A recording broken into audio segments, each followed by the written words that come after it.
a Korean billionaire on the run, a fearless Nigerian bodyguard, two dangerous exes in the shadows, betrayal, bullets, and burning secrets. Can love survive the crossfire? The city never really slept. From the glass walls of Kang Min-jun's penthouse office, souls stretched endlessly, a tapestry of neon veins running through the dark. At 28, Min-jun had more money than most men twice his age could ever dream of, yet every flicker of light outside reminded him of the shadow that trailed him. His ex-girlfriend, Ji, was not the kind of woman who faded quietly into the past. The daughter of a notorious gangster clan, she had ruled the underground with as much elegance as cruelty. When Min-jun ended their relationship, he hadn't just broken a heart, he had ignited a war.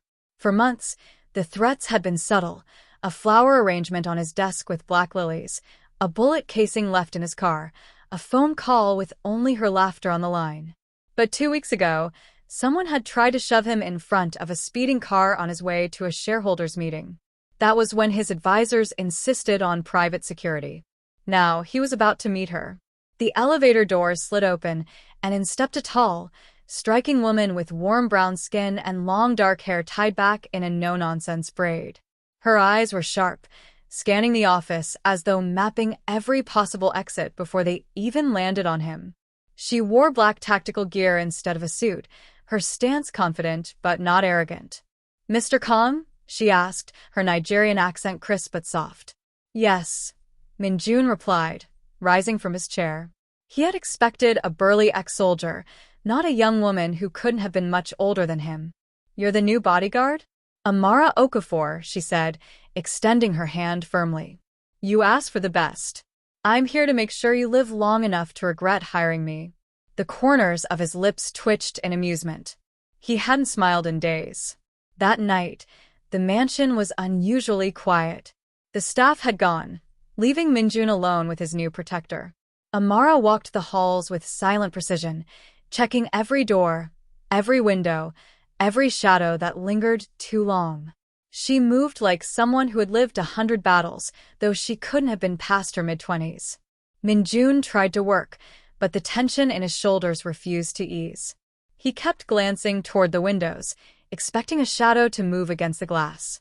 At last, he sighed, tossing his pen aside. "You don't talk much, do you?" Amara didn't look up from her inspection of the locks. "Talking doesn't stop bullets." He leaned back in his chair, studying her. "Where did you train?" "Here and there." "That's vague." She finally turned, her expression unreadable. "You don't need my life story, Mr. Kang.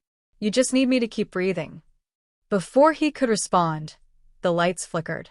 A second later, the glass door to his office shattered with a sharp crack, a gunshot splitting the silence. "Down," Amara barked, shoving him to the floor just as another shot whistled past his head, embedding in the leather of his chair. Min-jun's heart thundered. He had always imagined death would come slowly, with warnings. Instead, it had arrived through the window. Amara rolled behind the desk, pulling a sleek pistol from the holster at her hip. She peered over the edge, eyes narrowing at the faint silhouette of a man crouched on the balcony. Without hesitation, she fired 2 quick shots. The intruder staggered, then collapsed against the railing. Silence fell, broken only by Min-jun's ragged breathing. "You," he stammered, staring at her. "You didn't even know, how did you?" Amara cut him off, her gaze still fixed on the balcony. "Stay here." She approached the body, weapon steady, and nudged the fallen man with her boot. He groaned, clutching his bleeding shoulder. Amara knelt, yanking the ski mask off his face. The man's eyes were glazed with pain, but his lips curled into a sinister smile as he coughed blood. "Ji sends her love." Then he went limp. Amara froze, her hand tightening around her gun. She turned slowly toward Min-jun, who was still crouched behind the desk, pale and shaken. There was no need for words. The name hung in the air like poison. He wasn't just haunting him anymore. She was hunting him. The mansion was quieter after the attack. Though the silence was not peaceful, it was heavy, suffocating, filled with the echoes of gunfire and the memory of blood on the balcony tiles. Extra guards now patrolled the estate, their flashlights slicing across the night, but calm Minjun still kept glancing toward one figure, Amara Okafor. She moved like someone who belonged in danger, her footsteps measured, her eyes constantly alert. She inspected doors, checked the staff, and demanded reports from the patrols. She didn't bark orders, but people listened. Minjun noticed how even the older guardsmen who had served in private security for decades nodded respectfully when she passed. Still, she was an enigma. She spoke little, ate sparingly, and vanished to her quarters the moment her shifts ended. Not once had she asked about GAE or about the empire Minjun had built. It was as if her life existed only inside invisible walls. Protect the client, survive the night, and keep her secrets locked away. But secrets had a way of leaking no matter how strong the walls. When she finally shut her door at night, Amara dropped the mask she wore so tightly. She sat on the edge of her bed, hands trembling as she unlocked her phone. There were messages she had ignored all day, messages that burned like fire against her skin. Chike. His name alone made her stomach tighten. Once, long ago, she had loved him. He had been magnetic, his laugh infectious, his charm impossible to resist. Back in Nigeria, when she was barely 20, she believed he was her future. But love had curdled into control. By the time she realized, it was too late.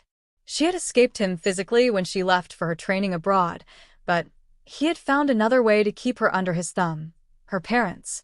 She scrolled through the messages, her throat closing. "You're late with the money. You think I won't find them? Your father limps now because of you.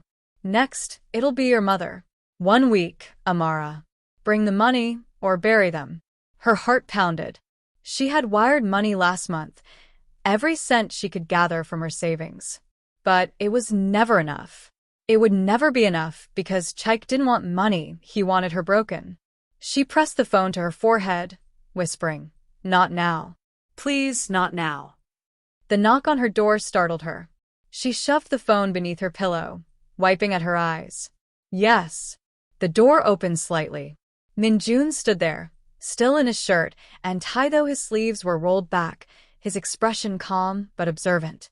"I thought I heard something." Amara forced her voice steady. "Just finishing patrol." He studied her for a long moment. His gaze was sharp, too sharp for her liking. "You looked troubled earlier. After the attack. Most people would still be shaking, but you were different. Not afraid. Just distracted." She gave a thin smile. "Fear slows you down. I don't allow it." "Everyone fears something," Minjun said quietly. Her eyes flickered. For a heartbeat, she wanted to tell him everything: the phone calls, the threats, the impossible weight she carried alone. But the words died on her tongue. This wasn't his burden. She was his shield, nothing more. "I'll survive," she said, and moved past him into the hallway. "That's all that matters." Minjun didn't stop her, but his gaze followed her, filled with questions. Later that night, while the mansion slept, Amara stood outside beneath the winter sky. She dialed the international number with trembling hands. Her father picked up after 2 rings, his voice low and frightened. "Amara, why do you call? You know he listens." Her chest constricted. "Papa, are you all right? Did he hurt you again?" A pause. Then a broken whisper. "Your mother hasn't stopped crying. He says if you miss again, he will make us watch each other die." Amara squeezed her eyes shut, fighting the tears burning her throat. "I promise I'll send it. I'm working. Just hold on for me." The call ended abruptly. Her father never dared speak for long. She clutched the phone, shaking. "Damn you, Chike," she whispered into the night. Her phone buzzed again. A new message. 7 days. "Maybe I should start with your mother. She always screams the loudest." Her knees nearly buckled. She leaned against the stone railing, gasping for air. The night felt colder, sharper, like knives cutting into her skin. And then another sound. Footsteps. She spun around, shoving her phone into her pocket just as Minjun appeared at the doorway to the garden. He wasn't wearing his usual composed mask tonight. Instead, he looked tired, shadows under his eyes betraying sleeplessness. "You never rest," he said softly. Even when others are guarding, you keep walking. Why? She forced her breathing to steady. Because danger doesn't sleep, Mr. Kong. He stepped closer, holding out a glass of water. Neither do you. Drink. She hesitated before taking it. Their fingers brushed, a fleeting moment of warmth in the frozen night. You looked different just now, he murmured. Not the soldier. Not the shield. Something else. Amara forced a small laugh. You imagine things. But his eyes lingered, searching. Maybe. Or maybe I see more than you think. She turned away before he could read the truth in her face. When she returned to her room, the phone vibrated again. She didn't want to look. She already knew the words would twist the knife deeper. But she looked anyway. Soul won't save you. Pay or watch them die. Amara sat heavily on the bed, burying her face in her hands. Her world felt like a cage tightening around her, bars closing in from both Korea and Nigeria. Ji hunted Minjun, Chaik held her parents. And she was stretched between two wars she could not win.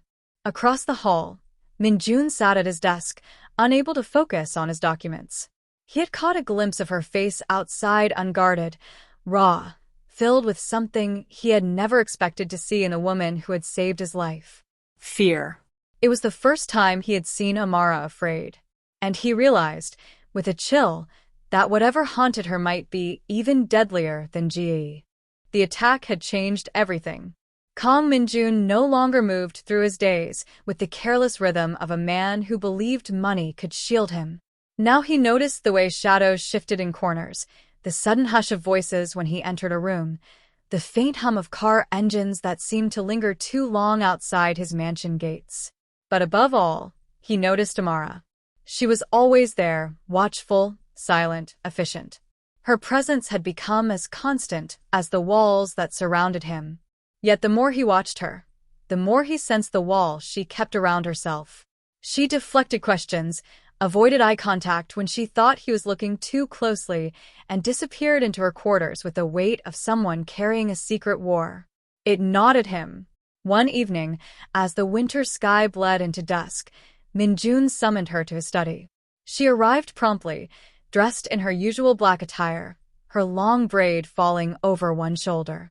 You wanted to see me, Mr. Kong? She asked, standing straight as a soldier. He gestured for her to sit. We've lived under the same roof for 2 weeks. You've saved my life twice already. But I don't even know who you really are. Amara's eyes flickered, then hardened. You know enough. I do my job. That's all that matters. He leaned forward. No. That's not enough. You're hiding something, and if we're going to survive Ji's wrath, I need to know if your secrets put us in more danger. Her lips pressed tightly, but she said nothing.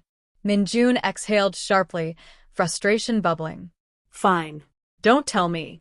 Just remember, secrets have a way of killing people faster than bullets. Her jaw clenched, but she didn't respond. She rose, bowed stiffly, and left the room. He should have let it go, but he couldn't. 2 days later, Ji struck again. It happened on a quiet morning.